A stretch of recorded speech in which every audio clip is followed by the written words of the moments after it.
Hey guys, welcome back to the Life of Lex, a podcast where I'm doing it for the culture. I'm your host, Alex or Lex. Thank you guys for listening.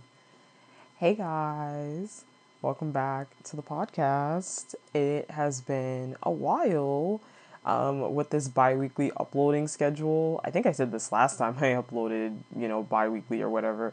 It is pretty crazy because it ends up being about 13 days in between recording. And it's actually been 14 this week because, technically speaking, I actually usually record on Saturdays and then upload on Sunday morning. Well, technically midnight, but that just didn't happen this week. But I hope you guys have been having a really good week. We are already in August. Today is August 12th. And I don't know about y'all, but that just means that school is coming up again really soon. I'm actually kind of ready for this semester to start because, typical stuff. I'm a senior, yada, yada, yada. I'm going to graduate. All right, I talk about this all the time. So if you haven't listened to the previous podcast, you can get a lot of scoop on that. But also, I'm kind of not really ready for this month to go by because I really don't want to get my wisdom teeth out. I'm getting my wisdom teeth out on the 29th of this month. So that's going to be quite the experience, I think. I'm not sitting in my usual recording setup. I actually felt like sitting in my bed. It is definitely 8:30 a.m. on Sunday, which means I was not about to break out my whole recording setup and sit. So hopefully it's not noisy. Hopefully background noise doesn't pick up. And it's also raining, so I'm really hoping that's not picking up in the microphone either. But we will see. You hear rain noises. You know what? A lot of people like the sound of rain, so it's okay. We can all be hipsters who love the sound of rain and the taste of stale cigarettes on his lips. Oh, sorry. Saying a hipster poem, apparently. But anyways, so I hope you guys are having a fantabulous week.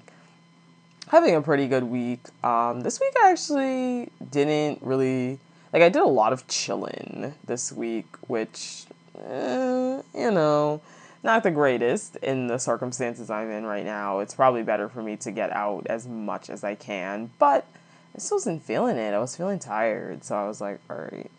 This week, I'm going to answer some questions that I have been getting on social media. I'm honestly just going to open up probably Tumblr. I'm going to open up my Tumblr inbox and just answer a variety of questions. And then we're going to still have some news stories, but I feel like not that much has happened lately. I don't know. I haven't really been on social media that much. I've been trying to do a social media not like a true detox, but I've just been trying to not be on social media that much. So, and I don't watch the news. Now, listen, I don't watch the news because the news is filled with propaganda. I don't not watch the news because I'm uneducated on things that are going on. I read my news online from trusted sources, but I don't watch the local news, which is just filled with propaganda and fear mongering essentially. And then world news like CNN. I don't know. I don't even watch TV that often, but I definitely read the news, and I just feel like it's been the same old, but over the past couple of weeks I do have some bigger stories that I thought were interesting. So I would love it if you guys could please, please, please go to Apple Music, not Apple Music, Apple Podcasts, and rate and review this podcast. It would be really, really great. It helps the podcast to grow. Your review does not have to be a long review. Honestly, all you need to do is just say whatever you want, right? Like one or two sentences about the podcast, why you listen to the podcast, things as such. It would greatly help me, and I would love you guys forever for it. Also, if you are not subscribed, I would love it if you guys could subscribe. And yeah, that's it. Basically, I don't actually have any podcast updates or anything like that. Although there will be a period of time, I think for about 3 weeks, where there might not be a podcast because I'm getting my wisdom teeth on the 29th. And then I start school, so I'm probably not going to do a podcast that week either. I start classes. I highly doubt that I'm going to have the energy to do a podcast that week. So there might be a little period of time where there's not a podcast. The podcast might take like a month-long hiatus. I'm actually about to hit episode 20. My next episode is episode 20. So to be honest, I might actually be taking like a month-long or a 2-month-long hiatus. We will see how I feel depending on when the semester starts and how I'm kind of feeling with the classes and stuff. I don't know yet, but that is a possibility because I did just realize I'm about to hit episode 20. This is episode 19, so stay tuned for that. So anyways, after a short break, I'm going to come back and we're going to answer some questions that I've been getting.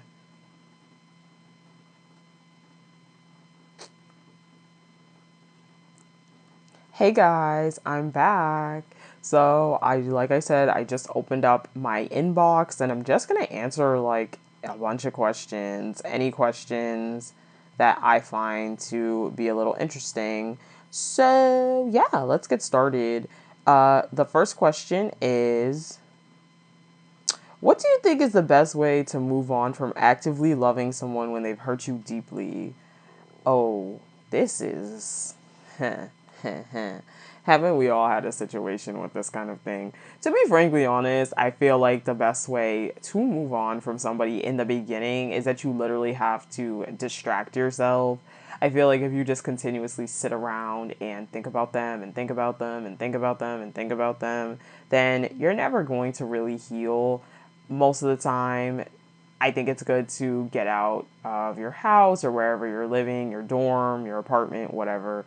Um, do activities, spend time with people that do care about you. I mean, move on, meet someone new. I hate this stigma that, like, if you're in a relationship, you're supposed to, like, wait a certain period of time before moving forward. Like, I just feel like for a lot of people, the main way that they get over somebody is meeting someone new. So I think as a general rule of thumb, you should give yourself some period of time to honestly cry about it, be sad about it, because if you repress it all the time, that's not going to really help you to heal. I would say maybe give yourself like 2 days, max a week to be like and crying, and then literally just be like, okay, I'm done. I'm over it. I'm not going to sit here anymore and mope around. And now I'm going to get up and move on with my life and delete them off of everything. Like, seriously, I do not care if you say, I'm not going to look at their Twitter. I'm not going to look at their Snapchat. I just want to. No, no, no. Delete them off of all social media. Delete their phone number. Delete them off Snap, Instagram, whatever other social media, Twitter. Unfollow them. Seriously, delete them off of everything. Like, the major key is to not be having them continuously in your life. Like, if you're seeing them on certain platforms, if you're seeing them in certain fashions, then you're never gonna heal because you're gonna still be keeping up with them. You're gonna still be seeing them. You're gonna be still looking at them. So delete them. And don't talk about them. It's kind of hard if you like go to the same school or go to the same, I don't know how old you are. I don't know if you're in high school. I don't know if you're in middle school, but the best thing I can say is to stay away from them. Stay away from them. Don't talk to them and distract yourself as much as you can. Whenever you start to think, oh, I miss them, just think about how they hurt you. Like, that's seriously the way that I go with things. I'm like, whenever I start to like regress, because I'm a person in my mind who like genuinely wants to see the good in others, but then sometimes I have to like remind myself and be like, girl, remember how this person treated you and how it made you feel. And every time you forget, just think about how they treated you and how it made you feel, because that'll surely snap you into place for not going back to them. So that's my advice. It's gonna be hard. Like, I feel like we all have that person that we were just like, wow, I'm totally stuttering this morning. Jeez. Um, I feel like we all have that person that we were just like, I will never get over you. I will always love you. I will never forget about you. And the newsflash of the day is you will get over them. You will forget about them and there will be somebody better. So just continue to live your life, grow yourself in whatever fashion you can, because then you'll attract like energy. If you're improving, healing, growing, and you know, overall radiating positive energy, that's the energy you will attract. So continue to do those things and you'll see everything kind of align for you. Once you start to take the wheel for yourself, you'll start to see everything align for you. So that's my advice on that situation. So thank you for that question. The next question is, what makes someone a good person and a good friend? Um, I feel like this is a loaded question because you know what? I feel like inherently what makes someone a good person is different for everyone. I think that we all have different standards and moral compasses and all kinds of things. And so, what makes someone a good person for me may be a very different thing than what makes a good person for you. So, I feel like there's not one solid answer. In my opinion, I think a good person is somebody who is taking care of themselves. I think that a person who's taking care of themselves, focusing on their mental health, their mental state, a person who is making sure that they're in the best mental and spiritual position possible. Because I think when you're really good with yourself, you can be good to others. So I think partially a person who's a good person is a person who chooses to take care of themselves. I think a good person is a person who can recognize their flaws, faults, and acknowledge them. Because at the end of the day, everybody at some point or another might hurt another person's feelings or make another person feel upset. But I think the ability to recognize that, acknowledge that, and accept that is huge. I think a person who's willing to listen to others, to hear others, to validate and take others' feelings into consideration. I think even if they may not agree, they still try to see things from a certain person's point of view because they realize that, they may not see it the same way that another person perceives it. I think a person who respects and values what others have to say. And a good friend, I think, is kind of the same thing. I think those traits kind of all run into friendship. I think that a good friend is a friend who will tell you that what you need to hear, like whether it's good or bad. But I think a good friend is also a person who will say, hey, like, I really care about you, but you are really, really, really stressing me out. I think it's a person that will call out flaws or garbage behavior that they see and not just sweep it under the rug. I hate people who sweep things under the rug. Like, that is not my energy because that is such a bad like relationship and energy to have in your life. It's not even funny. Because imagine you're acting crazy and everyone around you is just like, yeah, let's just like let you like look ridiculous to others and not say anything. Like, that is insane to me. So I really value people who are truly straight up and honest. Like, if you're acting crazy, if you're acting wild, like, say something. And I'm not saying it even has to be rude, but like, just to tell somebody, hey, you look crazy. Of course, someone who's always there for you, but I think at the same time, somebody who has enough love for themselves and love for you that if you are getting to a point where it's out of control, where they can say, hey, like, I love you and I really care about you, but if you're not going to, like, change yourself and improve yourself, then I'm not dealing. Like, I think that's actually a good friend. Because, like I said, a lot of relationships and friendships are so toxic where one person is so toxic and the other person is just like, okay, that's fine. Hee hee. I'm just going to deal with this and pretend that I don't see it. And it's like, you're really letting your friend look wild out here. I think a good friend is a friend that realizes that you may not always have every second for them, but that doesn't mean that you don't love them or care about them. It just means that you have your own life. um, yeah. Other than that, I feel like, I don't know, because I feel like for these kind of questions, people want the obvious, like someone who will always be there for you, someone who is always got your back. And I'm like, yeah, but like, to be honest, I don't, I feel like when people say that, they want a yes man rather than like an actual friend. Because I feel like someone who's always there for you is someone who will tell you, like, hey, you're being crazy. Like, you're not acting right.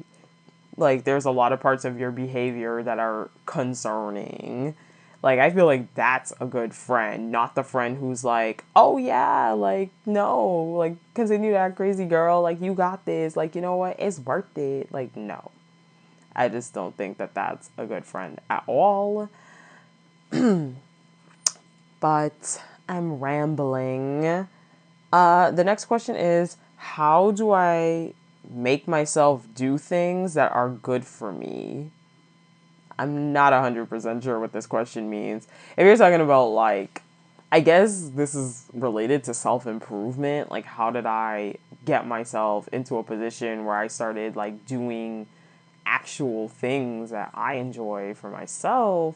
The answer is, first of all, it is a process. Like, I talk a lot about self improvement and I get a lot of questions about self improvement. And to be honest, guys, self improvement is a process. I actually started my like self love journey when I was a freshman in college. This was back in 2015. Okay, we're in 2018, and I just now have actually gotten to a point with my journey where I can see noticeable improvement, even though I've been trying this and doing this for almost now like 3 years.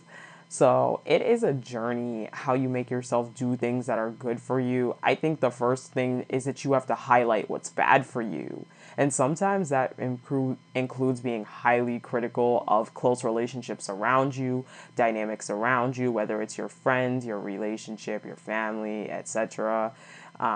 Maybe your school or your job. Like, it really requires identifying things around you that are really toxic and negative. So you really have to sit down and be extremely critical of those around you or the dynamics around you. And that's really hard for a lot of people because a lot of people don't want to be honest and real and true that maybe your best girl, your best home girl is actually really toxic, or maybe your parents who you do everything for are actually draining the life out of you or something. Maybe the school that you're at where you're having hella fun turning up every Thursday on Thursday is actually really the worst environment for you ever, and you are not being yourself to try to fit in with a crowd. I mean, the list goes on and on and on. So I think that the first step of doing things that are good for you is to identify what is not good for you, which really requires sitting down and evaluating how you're feeling, your emotional state when you're in certain positions. For me, I'm a very, very observant individual, and I feel like I'm very hyper empathetic, and I just like, it was easy for me to observe in situations, which situations I was feeling really bad in, really negative in, and which situations I was feeling better in.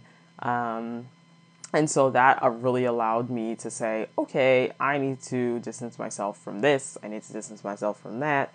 And this is not a good environment for me. This job is really putting me down every day, or this school is making me feel horrible. This major that I'm part of is not great. This dynamic is not working for me, and I am feeling really sad all the time. And so by evaluating those things, I was able to make a list of things that do make me feel good. I think so many people don't even realize what they like. Like, if you had asked me like 3 years ago, like, hey girl, what do you like? I would not have had an answer for you. I would have been like, I don't know. Nowadays, I feel like I have an answer. Nowadays, I feel like my personality is actually shaping, and I feel like I actually could give answers on what do I like, what do I enjoy, what is interesting to me. what am I passionate about? But beforehand, I don't think I could give that answer. So I think part of it is really being able to sit down and be like, what do I like? What do I enjoy? What does make me happy? Because I think that those things can allow you to know yourself. Um, Sometimes you have to be really honest with yourself, and being really honest is not always easy. For some people, it is really easy. But I think that you have to make a list of what works for you. What do you want to see? What do you want to do? And that can allow you to start doing things that are good for yourself. So, it's my advice for you. Oh, all right.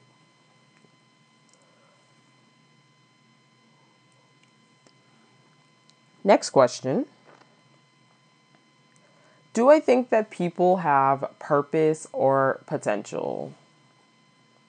The long short of this answer is yes.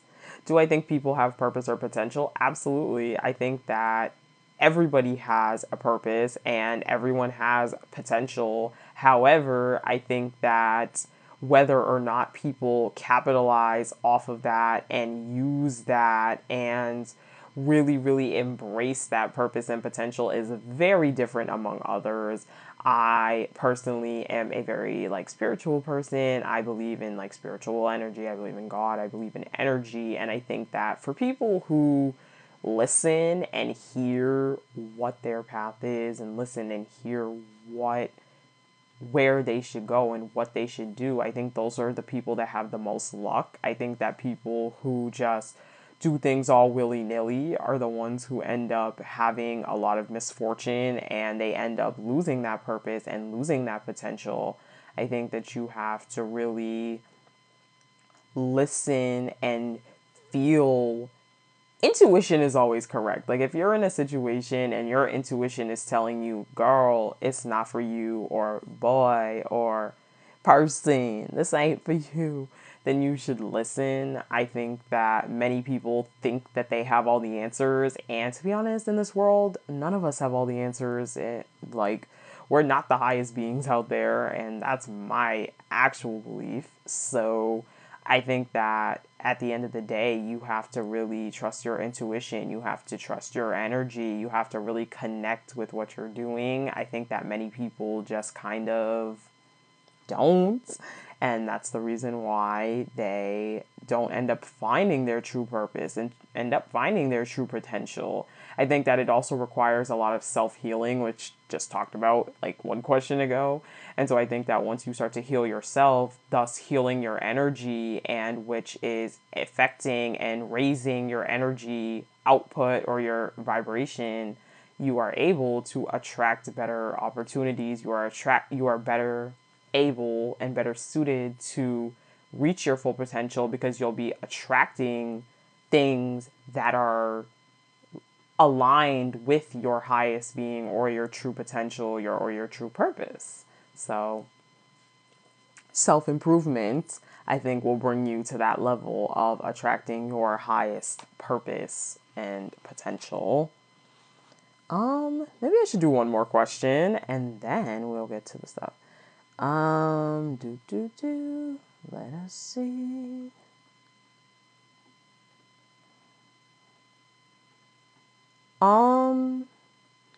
Okay, I got a what is my dream job? And I feel like I talked about this before, but I don't know that I talked about this before. But my dream job is also always changing, so I feel like every time I answer this question, I give a different answer. But my dream job, well, to be honest, I don't have a dream job. I know that a lot of people have a path that they want to go down, and they're like, yep, I want to be a doctor, I want to be a lawyer. I don't have a dream job of any sorts. I know for me, I obviously love self-expression. I obviously love being an advocate, a social justice advocate. I really love helping others. I would love to do something where I am helping the Black community, where I'm helping Black children especially. I feel like I don't know, maybe being like a mentor of sorts, especially for like young black girls. I think that would be amazing. I love to podcast. I don't know if I already said that, but I love to podcast. I love to write. So there's a lot of different things that I love doing as a journalism major. I actually have a very open major in that I can do a lot of things because I've obtained a lot of skills. And then honestly, through making my own podcast and running this podcast, I've obtained a lot of skills and I've obtained a lot of just knowledge on production and speaking out and all kinds of different things. So I'm not 100% sure what my dream job is. And to be honest, I don't have a dream job. I feel like if I could utilize everything that I love to do and make money off of it, that would be great. I'm not a person that wants to be rich. I think that was a question that I've gotten before. Would you rather be like rich or would you rather be happy? Of course, happy. Duh. I've never wanted to be rich in my entire life. Like when people say, "Oh my goodness, I can't wait to be rich," I'm like, "Oh, okay." I want to be, I'm perfectly content with having enough money to live, enough money to spend, and then that's it. Like I don't want to be rich by any stretch of the word. I feel like more money, more problems is kind of true. If I was rich, I would be so down low about it. No one would ever know I was rich. I would not be driving like expensive cars and doing all of this, yada, yada, yada. Like, no, I would be one of those secret millionaires who like always had money and people would be like, how's she always like, but like I would never like let on to it. I wouldn't buy like 6 beach houses. Like, no, no, no, y'all would never know that I had money. Well, I mean, y'all wouldn't know anyways, but like, I mean, even people around me, even like extra close people would have no idea that I had tons of money because I would keep it on the down low. But honestly, I don't want to be rich. Like, I really don't. I want to be well off. I want to be like living comfortably, but rich is fine. I don't want to have excessive wealth by any stretch of the word because I think excessive wealth has no purpose. I think that wealth should be distributed, not concentrated among many, a few select individuals. So, to be honest, I don't want to be rich. This question changed from my dream job to talking about being rich. But those are all of the questions that I'm going to answer. So I want to thank you guys so much. If you do want to have a question answered, I'm not going to do questions every week on here or every episode because, at least I don't think so, because I be rambling and sometimes I have a lot of things to talk about. But occasionally I will open my inbox and answer some questions. So if you have a question, please make sure to let me know what it is, and I will make sure that you can potentially get on the podcast for your question. After a quick break, we're going to get into my hot takes for the last 2 weeks. So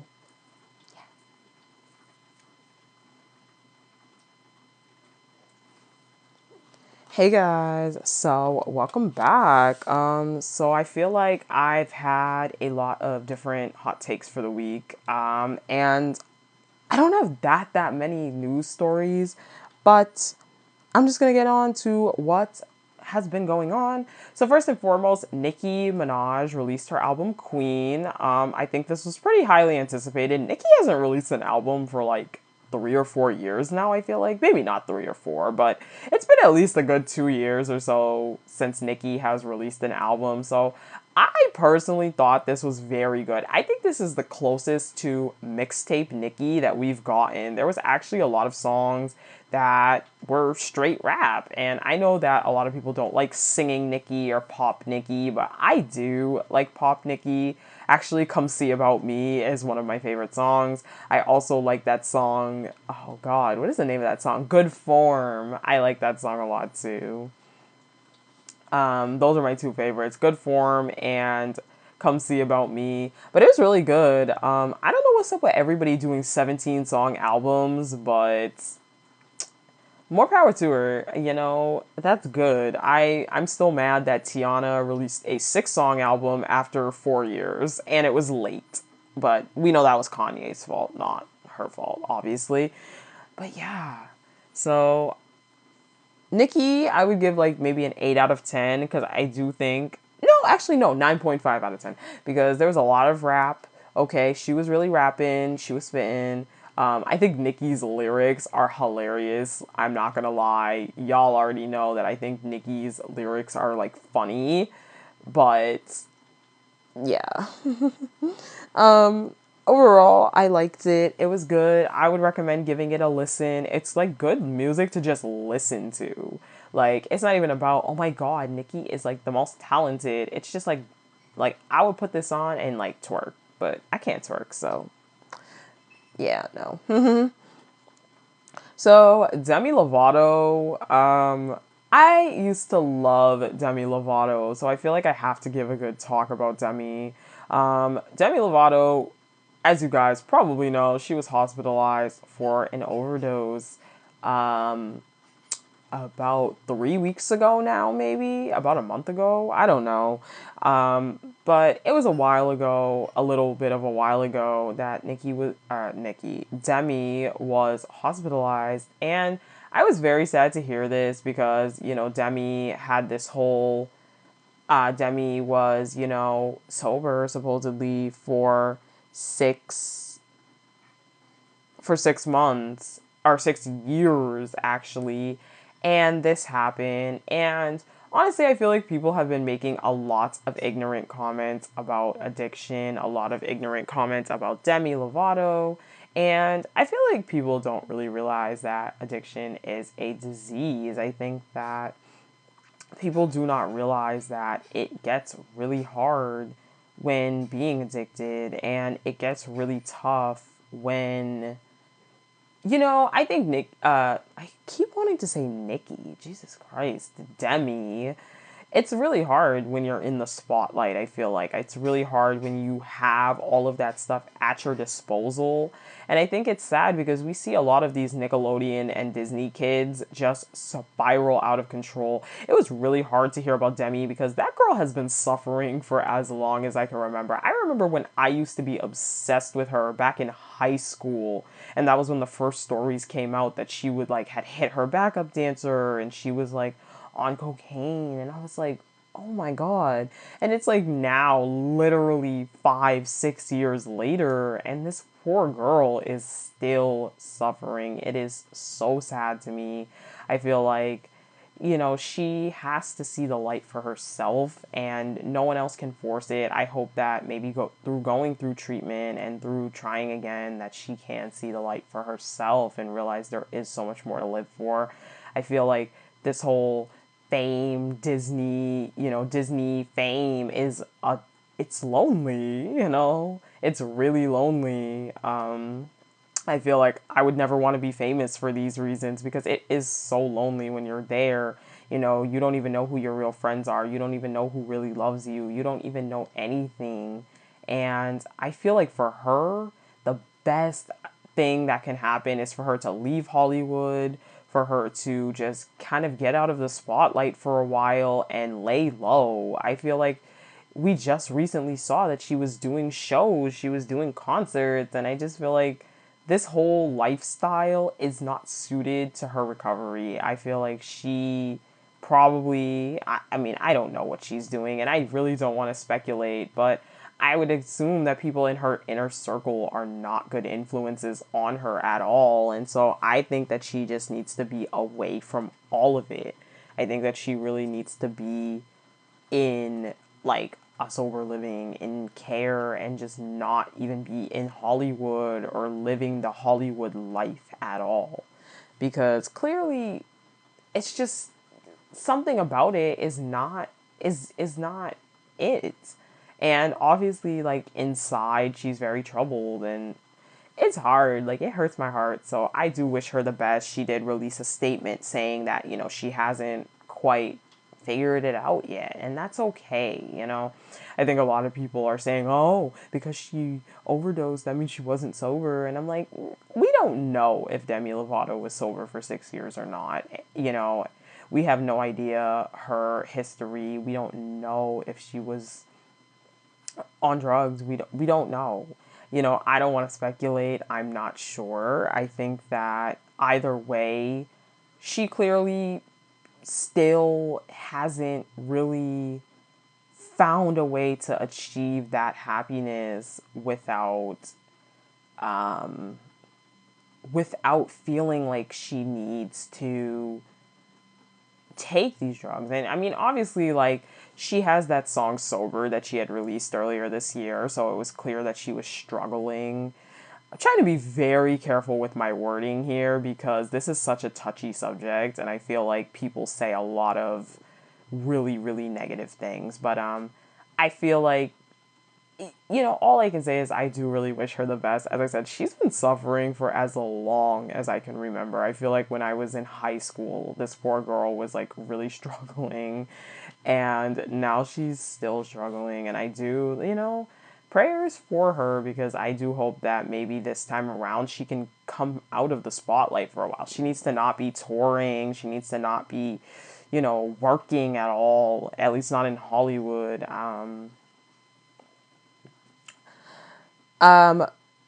LeBron James is being amazing. Okay, he opened up the I Promise School in guys, I don't know how to say it. Akron, Ohio, or Akron. I don't know. I'm not from Ohio. You guys are probably gonna be like, "What the fuck? This bitch don't know how to say it." But this school is basically offering kids everything they need. They are getting basically free breakfast, free lunch, good education, a free bike and helmet, free uniforms.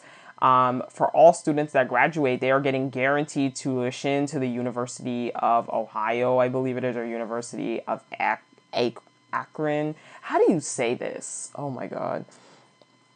Which is amazing. I love to see Black people who have an immense amount of wealth, especially like sports players and rappers, because a lot of times these people aren't very generous with their money. But it's good to see LeBron doing something for his community. I think it's sad that it took him literally being, one of the greatest basketball players ever, arguably. Don't fight me on that if you don't agree.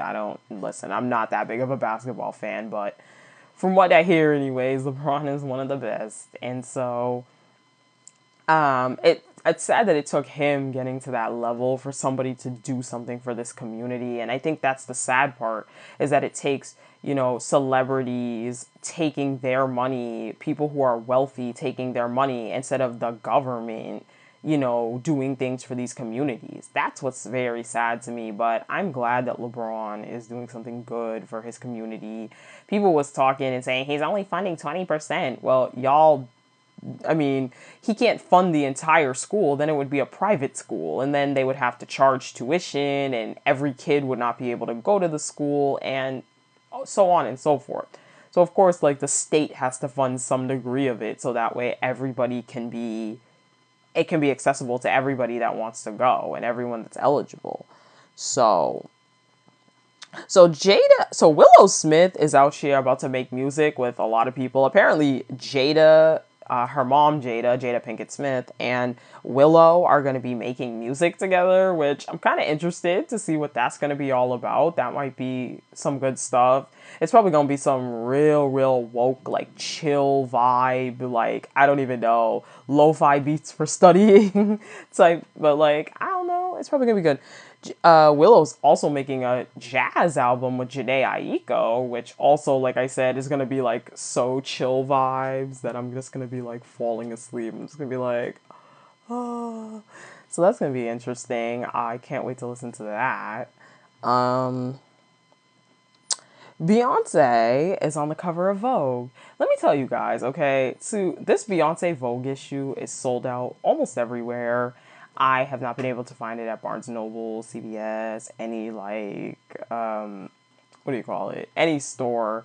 Apparently, I've heard through the grapevine that it has been sold out everywhere. So, to get this Beyonce Vogue issue, I actually had to get a Vogue subscription. I'm going to be canceling it as soon as I get the Beyonce issue. Maybe. I don't know, because I've actually wanted to collect magazines to make a collage for my wall, but anyways, we'll see. But Beyonce hired the first Black photographer His name is Tyler Mitchell, and he is 23 years old. And I just love that Beyonce did this. One thing that Beyonce always does, whether you like her or not, you cannot say she does not give a platform to young creatives. In all of her shows, we see her give her backup dancers are people who 2 years prior were tweeting, I'm going to work with Beyonce. Wait on it. And what do you know? They're working with her. Beyonce is always giving the platform to young creatives, and I think that is amazing for her to do. Um, in this issue, Beyonce talked about her pregnancy, and she talked about having was it toxemia or oh god, I don't remember, but one of those one of those, like when you get pregnant and your feet swell and everything swells up. Kim Kardashian had it as well. I can't really think of the name of it right now. I don't think it's toxemia, but Kim Kardashian had the same thing, that happens when your feet swell and everything swells and your organs start to shut down. Beyonce talked about how she had to have an emergency C-section. She was like on bed rest for like months, and this has really brought up the issue of black women and the risk that black women go through for pregnancy, how a lot of black women, their health signs are ignored, and then they come out having to have emergency C-sections, which is very traumatic to say the least.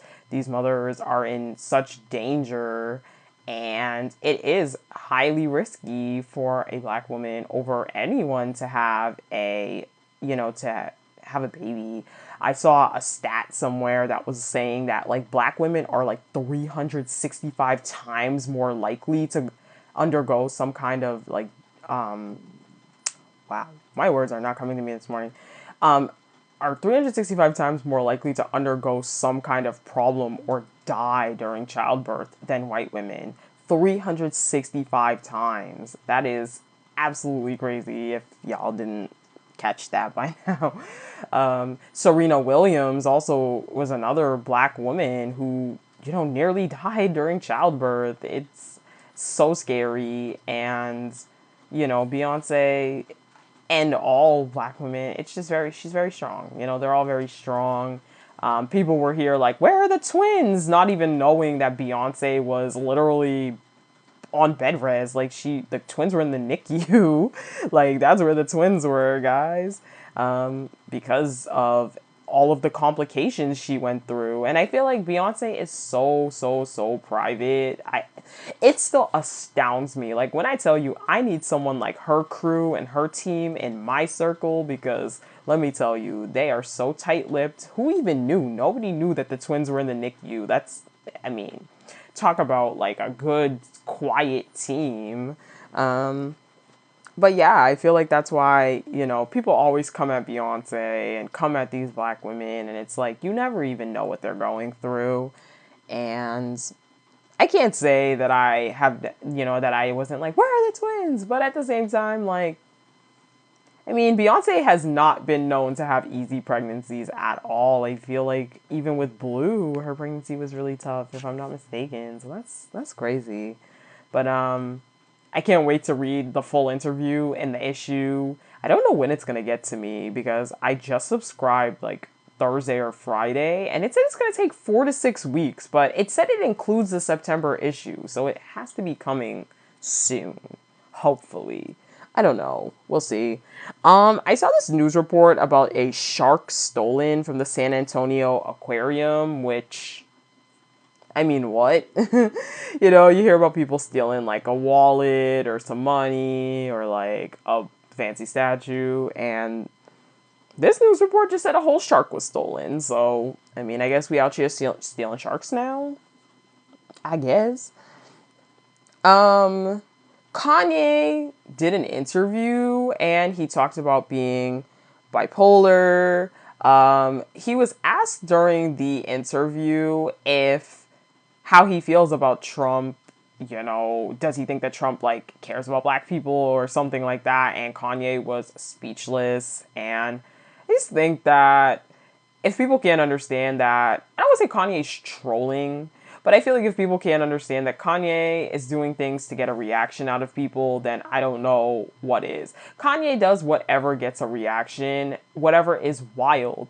Back in the day when Kanye was like, Bush doesn't care about black people. That was kind of crazy for him to say. Like, it's true, but it was crazy. Like, it was wild. Like, people were not, like, especially black people, were not openly, like, advocating yet. So that was rare for him to say. That was, like, cutting edge. Like, oh, Kanye said Bush doesn't care about black people. Hold up, what? And now Kanye's doing the same thing. Now that it is clear that Trump is garbage, it's very easy for Kanye to be like, I support Trump. Kanye does whatever is going to get a reaction out of people. Whatever deviates from the norm, even if it's completely stupid, Kanye does that because it gets a reaction. And I'm so tired of people not realizing that. I'm so tired of people writing whole think pieces and dissertations on Kanye West when literally it boils down to him saying, like, if Trump became in style tomorrow, if everyone was actually like, oh, hold on, Trump is great,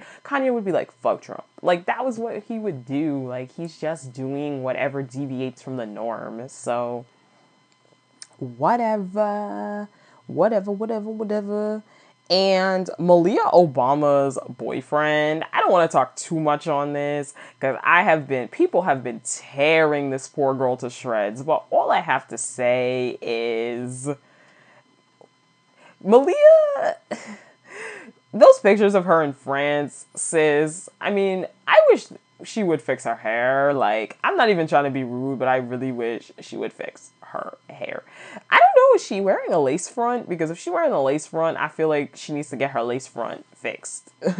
But whatever. You know what, Malia? You do you, honey. I don't care if she dates someone white, honestly. But, like, it is kind of odd to me that she has no, like, black people ever in her circle. Like, not her boyfriend, not her friends. I'm just like, damn, sis. Like, no black people ever. Like, even Sasha has, like, a mix. Like, you see pictures of Sasha's friends, and Sasha has, like, some black friends, some white friends. And you're like, okay, that's cool. But I feel like Malia, like, she seems like she actively seeks out only white people. Like, it's so weird to me. Like, I understand why they have white friends or why they have a lot of white friends. As a person who has been black and has grown up around a lot of white people, like, you make friends with white people if they're around, especially black girls who maybe aren't your typical black girls. And I put hella air quotes around that because I know there's not a typical black girl. But in areas where there's not a huge amount of black people at all times, it can be really easy for black people to get typecasted into, like, oh, you're not, you don't want to be black. Oh, you're an Oreo. Oh, you're this. Oh, you're that. And it's just like, okay.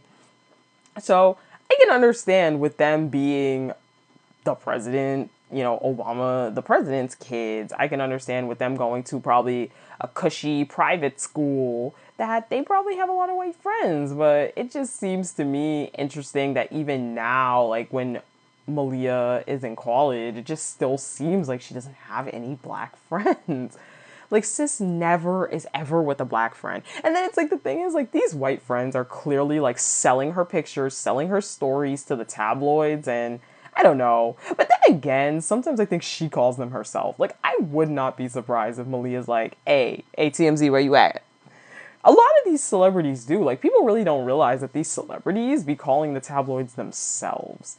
But yeah, you know what, guys? That is actually all that I have today for this podcast. I don't have, like, a little life lesson. Since I did the questions at the beginning, I don't think I need to do, like, a life lesson here at the end. I think I've done enough preaching for today. So I hope you guys are having a fabulous week. I hope that you guys enjoy the rest of your summer. Please don't forget to leave a review and a rating on Apple Podcasts. It will really help this podcast to grow. And I will see you guys in a couple of weeks for the next episode. Bye.